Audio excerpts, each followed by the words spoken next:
काय झाले? सीपीआरची गरज आहे, जावा तुम्ही ॲम्ब्युलन्सला फोन करा. तुम्ही या इकडे या, ॲम्ब्युलन्स फोन करा. Ambulance ambulance ambulance. Hello hello ambulance. हा प्लीज ॲम्ब्युलन्स पाठवतो प्लीज फास्ट फास्ट फास्ट. दे दो. कंटिन्यू.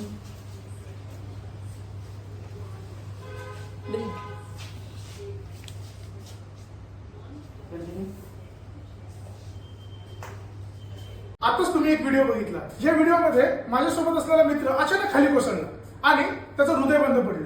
अशा वेळेस काय करायचं मला कळेना आणि त्यावेळेस एका मॅडमनी येऊन मला मदत केली आणि त्याचं हार्ट आपल्याला चालू करता आलं. ह्याला सीपीआर असं म्हणतात. हे कसं करायचंय आता त्या मॅडमच सांगतील.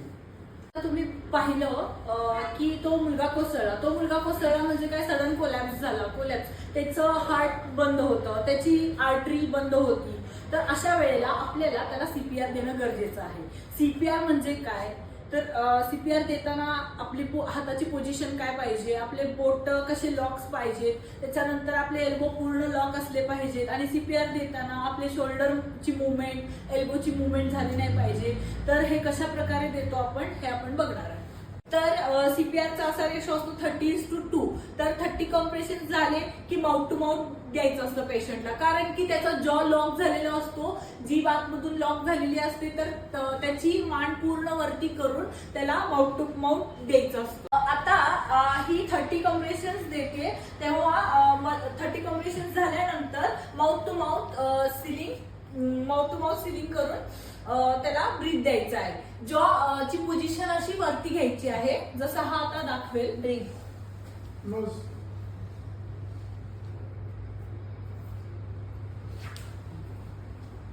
ज्या वेळेला माउथ टू माउथ ब्रीदिंग असतं त्यावेळेला नाक बंद करून, नाक पूर्ण क्लोज करून, त्याचं माउथ ओपन करून, माउथ सील करून ब्रीदिंग द्यायचं आहे.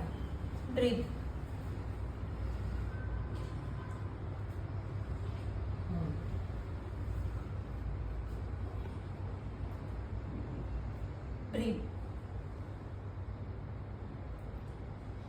तर सीपीआर कधीपर्यंत द्यायचा आहे, जोपर्यंत पेशंटचा हार्ट आपल्याला लागत नाही, हार्टबीट्स लागत नाही, तोपर्यंत सीपीआर द्यायचा आहे. अदरवाईज ॲम्ब्युलन्स आली सीपीआर देत असताना, तर ॲम्ब्युलन्स मधील जे डॉक्टर असतात, नर्सेस असतात, ते पुढं मेकॅनिकल कंटिन्यू करतात.